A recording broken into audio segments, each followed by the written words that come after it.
Imagine a tense night in Sarajevo, 1992, diplomats and UN officials pacing hallways, scrambling to act before bullets fly.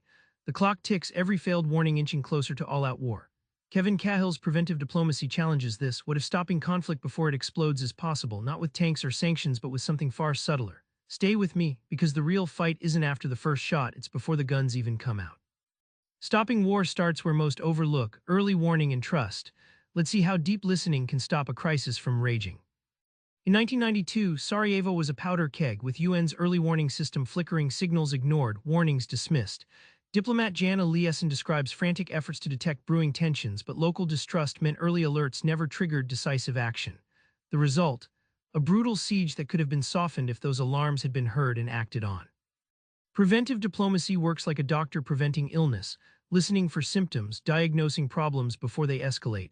Imagine a health system that doesn't wait for fever but tracks subtle signs to stop a pandemic. In international relations, this means surveillance isn't spying, it's triage, identifying tiny outbreaks of conflict before they spread. This shift transformed UN approaches.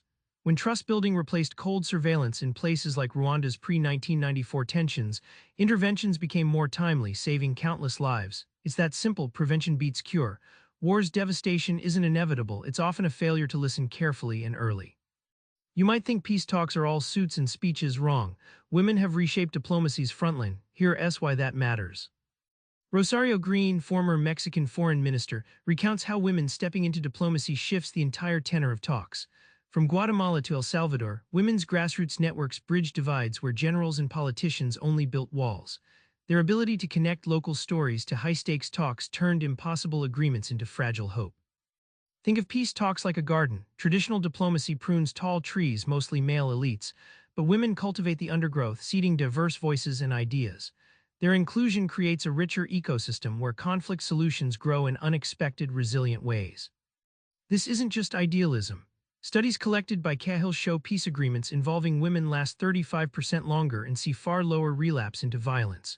Women don't just talk peace, they embody it on a daily, relational level that warmakers often miss. Sanctions feel like a go-to diplomatic weapon, but often backfire spectacularly. Let's unpack the surprising truth behind economic pressure. Lord Robert Skidelsky shares a striking example from Iraq in the 1990s, where sanctions intended to topple a regime devastated hospitals and children instead. The intended pressure often traps entire populations in suffering, igniting resentment rather than compliance. Imagine a pressure cooker designed to make a meal, but instead it explodes because the steam valve was blocked. Sanctions are often wielded like that cooker, creating unbearable pressure but with nowhere healthy for the steam to escape. The result? Conflict escalates, not ends. The book shows new strategies emerging, economic frameworks that incentivize cooperation rather than punish. This turns trade into medicine, healing fractured relations via economic health, not trauma. The surprise: when countries see mutual benefit, they rarely choose war. Back in Sarajevo, the lessons from preventive diplomacy ring clear. War isn't inevitable. Our failure to listen early, include women earnestly, or rethink sanctions seals that fate. Next time you encounter conflict, remember: start small, start early, seek out unheard voices, and trade punishment for partnership. Try this: next time tension rises, ask yourself who's not at the table. That simple step might just stop the next war before it starts. Subscribe for more book summaries like this one.